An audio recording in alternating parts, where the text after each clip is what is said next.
Do you know which of our founding fathers declined posts as, check this out, governor, congressman, senator, secretary of state, envoy to France, and even as chief justice of the Supreme Court, yet finally accepted a post in the Virginia state legislature only to die before he could take office? And do you also know who among the signers of the Declaration of Independence has the most expensive signature or autograph? For answers to these and many other amazing rapid-fire facts from the Strange as It Seems archives taken from the envelopes of Blotters, Class Z Blotters.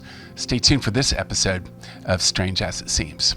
Welcome back. I'm Jeff Hicks, curator of the Strange as It Seems archives and grandnephew of John Hicks, who created Strange as It Seems back in the late 1920s. For this week's episode, I came across a bunch of envelopes recently in the Strange as It Seems archives containing samples of Strange as It Seems Class Z Blotters. Blotters, interestingly enough, were advertising cards used from the early 1900s all the way up through the 1940s. They were functional because they actually absorbed the excess ink from fountain pens and helped create smudges. But they were also used to promote businesses, kind of like a business card. Sometimes even politicians or products were used. Oftentimes there were pinup girls, or in some cases, like Strange as It Seems, comic strip graphic art alongside the advertising name. For instance, this is printed for the desk of Edward G. Lippincott from the Jack Robinson Life Insurance Company, with the Strange as It Seems to the left. So this ends up being yet another kind of repository of Strange as It Seems greatest hits. And in this case, were produced for the Osborne Company, general offices and works in Clifton, New Jersey, as a promotional item that they then in turn sold to various businesses around the country to use these as blotter advertising cards. So let's dive in. This is a great kind of a rapid fire of Strange as It Seems art and facts. We'll actually do this in a couple of episodes because there's really quite a few of them. But just a great rapid fire Strange as It Seems greatest hits with specialty artwork drawn for the Osborne Company in New Jersey. Let's dive in. So it looks like we have 5 different series of these from 1937 all the way through 1941. So let's take them through. I'll do 2 of the series for this episode, and then we'll do 3 of the series, the final 3 series, for the next episode. But let's kick off. Here's the first series. Looks like all on famous Americans or founding fathers. But let's run through them. They're amazing stories here and amazing facts. Benjamin Franklin, to begin with, signed 4 of the most important documents in American history: the Declaration of Independence, the U.S. Constitution, the Treaty of Alliance with France, the Treaty of Peace with England, and no other man signed all 4. Benjamin Franklin. We have Alexander Hamilton, not only the subject of a recent musical, but one of the great founding fathers. He was appointed aide-de-camp to General George Washington, fascinatingly enough, at the age of 20 years old in 1777. Alexander Hamilton. Sam Houston. Actually, I'm a direct descendant of Sam Houston on my mother's side. My mother's maiden name was Houston. Her father was Hyle Houston, direct descendant of Sam. But he was a citizen, Sam Houston was, of 4 different nations. He was president of 1, governor of 2 states, and congressman from 2 different states. The amazing Sam Houston. How about Paul Revere? Love this fact. He was refused $5.25 traveling expenses for his famous ride by the Massachusetts Committee of Safety. Paul Revere. How about Patrick Henry? I had this fact at the top of the episode.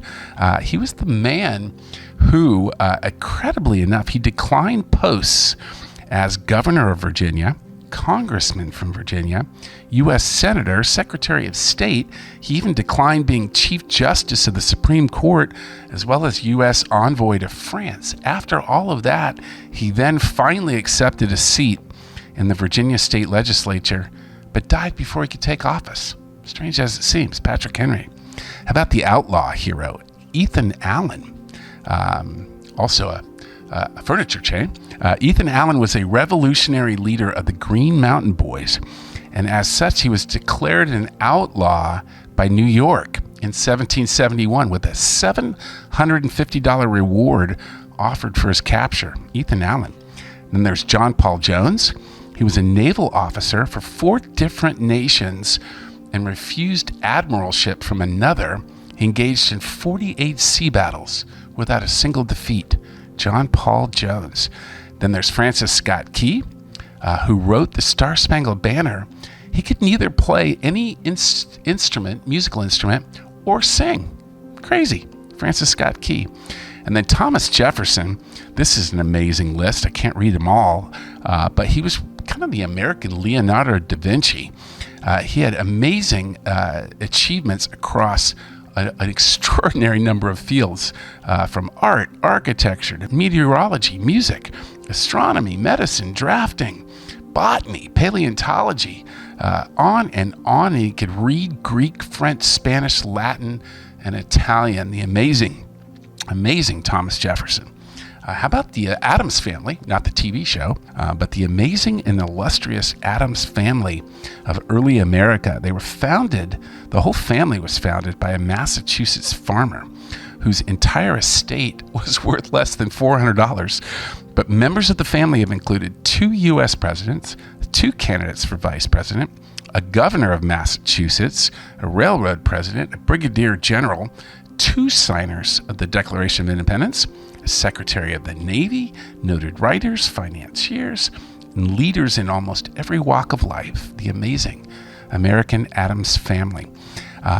Had this fact at the top of the episode as well. The most expensive, or the most expensive autograph of the signers of the Declaration of Independence. I think it would be John Hancock, but it's not. It's Button Gwinnett. Amazingly enough, his signature at this time was worth over $50,000. Now it's worth far more than that, but more than any of the other important signers, because it was so rare. There's, I think, only 50 or so examples of his signature out and about. So still the most important, or the most expensive signature of all the Declaration of Independence signers. And the final one, Daniel Webster, great American statesman and orator. He could read 20 or more pages of poetry. He could just read it over twice and then repeat it almost word for word. So that's the first series of Strange as It Seems Blotters. Let's move on to the second. So here's the second. Looks like this was 1938, I believe. Strange as It Seems Blotters. We had the mystery of the San Juan Capistrano swallows. Every year on St. Joseph's Day, which is March 19th, they arrive. And every year on San Juan's Day, October 23rd, they depart. Nobody knows from where they come from or where they go, or at least they didn't in 1938. There's the Mongol Pony Express, was organized over 700 years ago, an elaborate dispatch system which employed 300,000 horses and 10,000 relay stations. Single riders could cover 1,500 miles in less than 8 days. The Mongol Pony Express. Here's a sailboat on wheels, an early locomotive of the B&O Railroad of Monopoly game fame. Was a success, as long as the wind was right, of course. How about the student who shunned knowledge? This is Descartes, the famous Frenchman.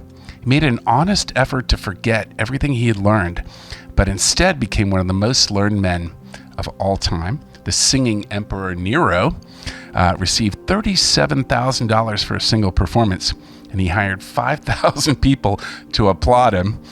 He had spies seek out adverse critics, had guards keep his audience from walking out, and sometimes he sang all day long. Nero. Herald of the Skies. This is actually one of the films I have in the Strange as It Seems classics below. Check it out. Extraordinary. There was a Strange as It Seems movie, short film actually made from this fact that Mark Twain was born in the year of Halley's Comet and died in the year of Halley's Comet. Strange as it seems.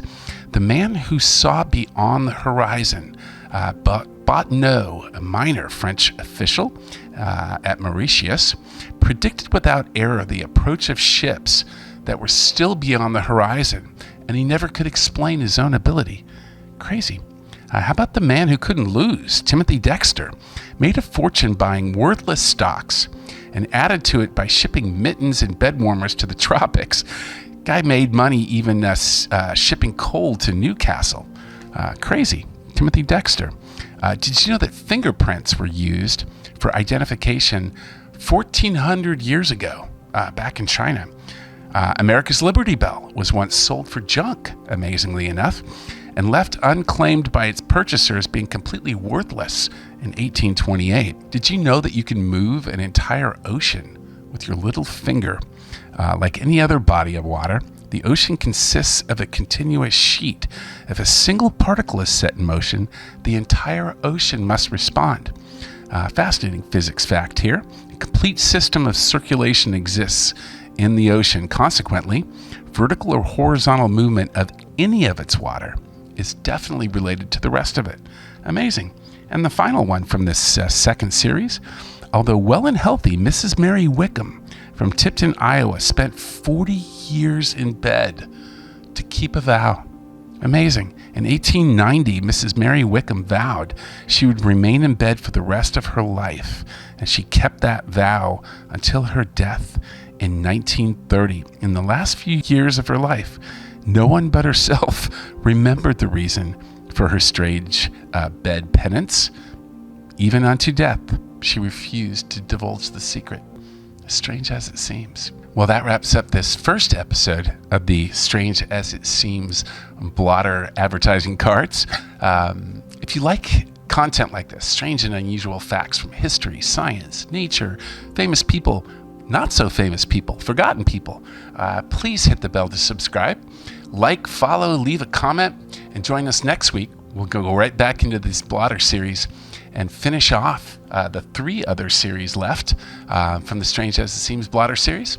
Thanks for joining. We'll see you next week here at Strange as It Seems.